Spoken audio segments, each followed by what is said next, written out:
Okay, ladies and gentlemen, today we are going to cook a chicken Madras Australian Indian restaurant style, which means we're going to use plenty of mustard seeds and plenty of fresh curry leaves. Here's my cooker. I'm using the biggest gas ring that I have, so we'll whack that on there, heat the pan up slightly. This pan's not great because it's not well balanced. You can probably get a better balanced one than this, but it's cheap. It's aluminium, posh chef spoon.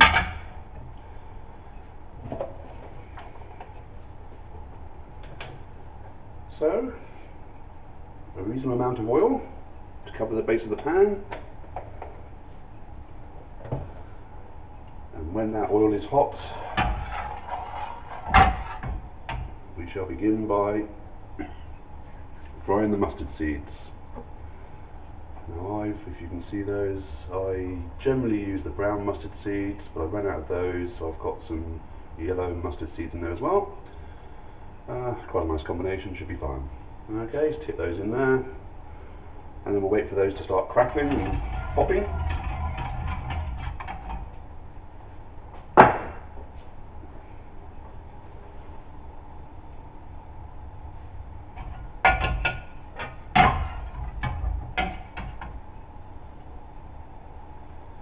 So you may be able to hear them crackling a little bit now. When they start popping, we'll add the curry leaves. Here's the fresh curry leaves, if you can see them. I'm fortunate enough now to have my own tree. So I'm fortunate enough to have fresh curry leaves to hand. Probably have got the oil a little bit hotter before we added the mustard seeds, but it should be fine. They're starting to bubble now nicely. And when they start cracking and popping, then we'll add the curry leaves. Now I'm using fresh chicken, not pre-cooked chicken today. Of course you can use pre-cooked chicken, you just add it a little bit later when you add the curry base. And they're sizzling quite nicely.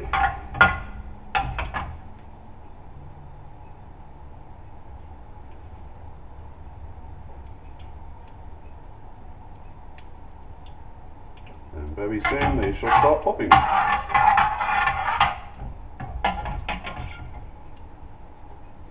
See, if I take that off, it's a little bit dangerous because the pan isn't well balanced, but I survive. Okay, they're crackling quite nicely now. A little bit longer.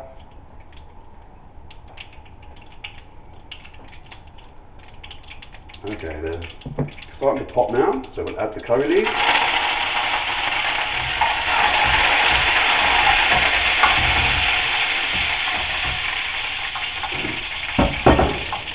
Probably a good idea to dry them off. I've obviously washed them, and there's a little bit of water on there, which makes it spit quite a lot. Always have a flannel or something to clean up the crap that goes with it.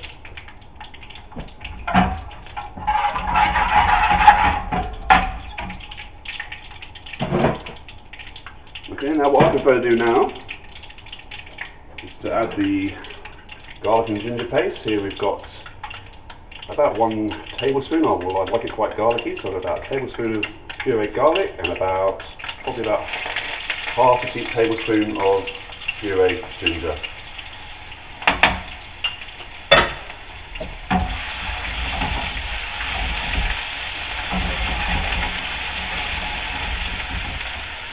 Now I'm going to add the fresh chicken now, and to do that, if the pan is too hot, the chicken will stick, so I'm going to take it off the heat whilst I add the chicken and stir it so it's white on the outside.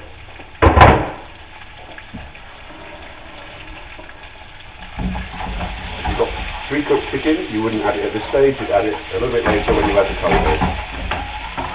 But you see maybe that in places it's starting to stick a bit.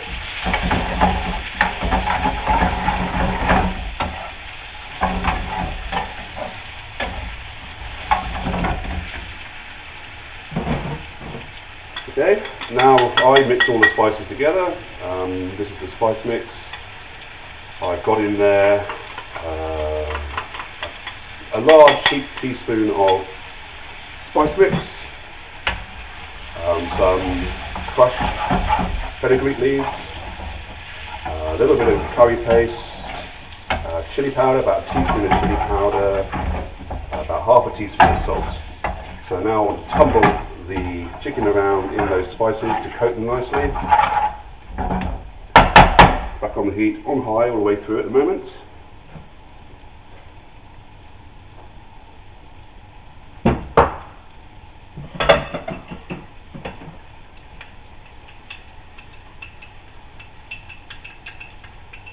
And then in with the tomato puree. Here I've got about maybe, again I quite like it quite tomatoey, so I've got about a tablespoon or maybe slightly more of concentrated tomato paste diluted with some water.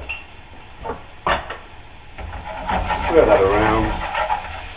You don't want anything burning. You can see it starting to stick on the base of the pan. You don't want it to stick too much because it will burn and you can smell when it's burning. If it starts to burn, take it off the heat or add a bit more curry base, water or whatever, just to keep things moving. If I have some large chunks of chicken at this stage, I just cut through them. And you can see also, if you look inside, if it's white on the inside, then it's done. Okay, you don't have to, you're not unlikely to undercook the chicken when making a curry.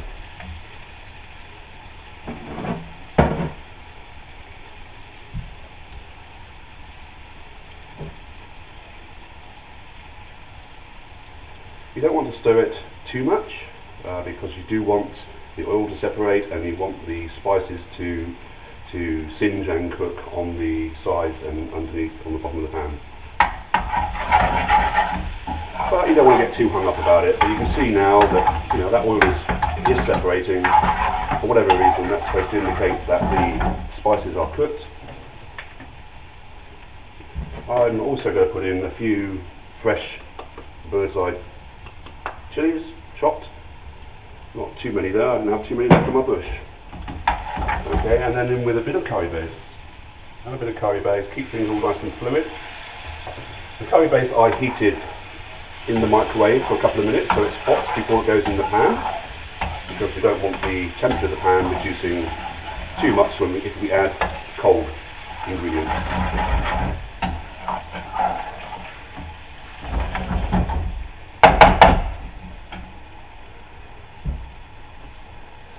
Some Australian madrasses, besides having typically curry leaves and maybe mustard seeds, they often have coconut in it as well. I'm not using coconut today, but if you wish to, you can, of course. Whatever type you wish to use, you can use cream coconut, coconut powder, desiccated coconut, whatever takes your fancy, really. So you can see that's now bubbling away nicely, the oil is separating, the spices should be well cooked. And we'll keep reducing that to get the flavours out of the spices, scraping the caramelised spices and ingredients off the side of the pan and off the bottom of the pan. Stir it back into the sauce occasionally. Then don't overdo it.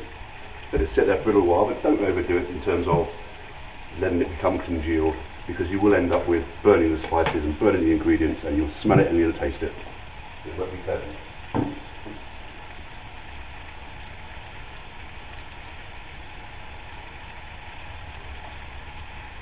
If you were using pre-cooked ingredients, pre-cooked meat, pre-cooked chicken, then you would probably add that with that first ladle of curry base. So what we'll do now is we'll just keep adding the curry base a bit at a time, about 300 mils of curry base here. We'll add it a bit at a time and keep reducing it to develop those flavours.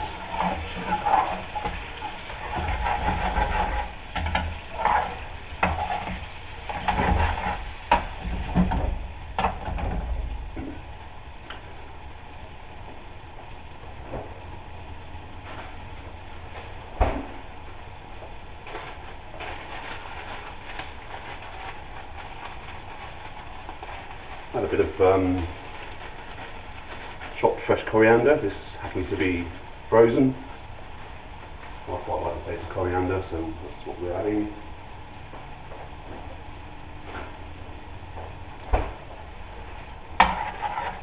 If you're using frozen coriander, it's a good idea not to defrost it before you add it, because it just goes to a horrible green bitter mush. But if you add it directly from frozen, it seems to work okay. And if you add it to the curry, you can't really use it as a decoration, because it just doesn't look nice, but it tastes okay.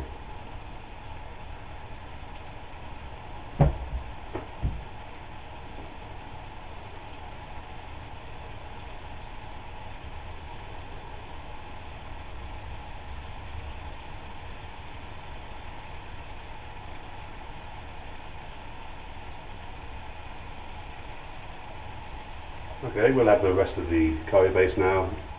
I'm going to reduce that until the sauce is of a consistency that you like. Some people like it runnier, some people like it thicker. But the spices are essentially cooked, and all you're really doing is reducing the final amount of curry base to get the consistency you require.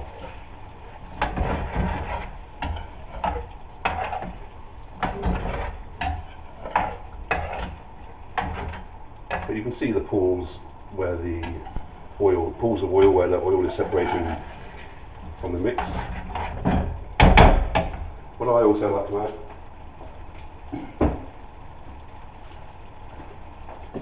is a little sprinkling of homemade garam masala. Just picks it up a little bit.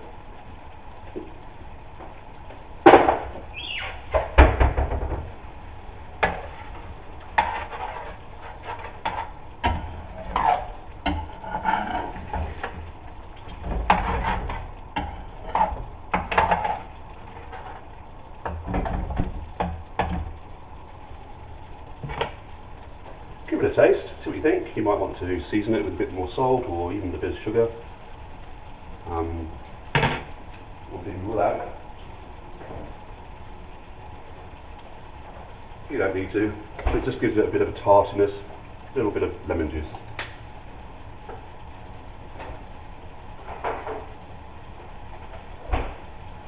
But that's certainly sweet enough. Cook your curry base for long enough, for several hours, 2-3 hours, then probably more than 2 hours, then it should develop its own sweetness, natural sweetness. So you shouldn't necessarily have to use some sweetener during the cooking stage. Sometimes it helps, it brings out the flavours, I find, if you add a bit of sugar.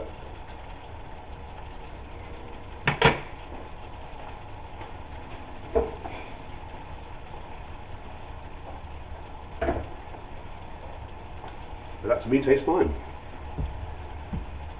And when we're happy with the consistency of the sauce, we will stop and serve it. And just mop up in the meanwhile. This is my first ever curry video, so excuse me if I'm mumbling and stumbling, because I haven't rehearsed it.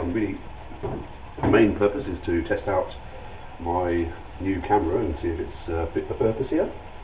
Hopefully it does the job and picks up the sound and also the visuals. Okay, well I think that's probably done. Again, you can see if you part it here perhaps that it's starting to thicken on the base there, on the base of the pan. A bit round the edges, and just keep scraping that back into the curry, because that's the good flavoursome stuff. Take a little bit more, thicken it up a little bit more. And you can see that the oil is starting to separate quite nicely.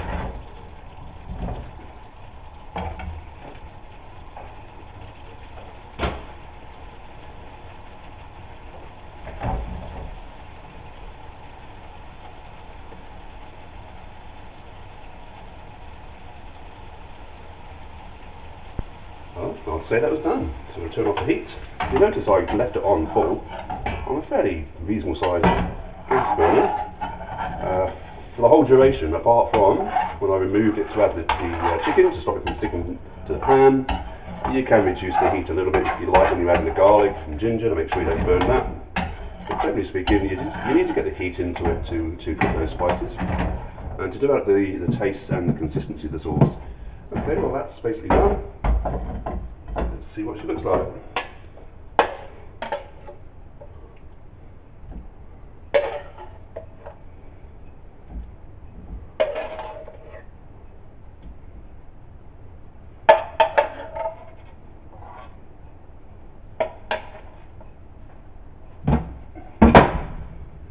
So there we have on chicken Madras, Australian style.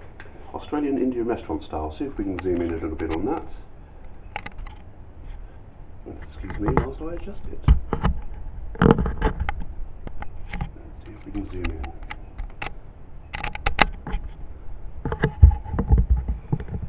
Oops, clearly not a professional. And there we have it. On chicken Madras, Australian Indian restaurant style. Enjoy.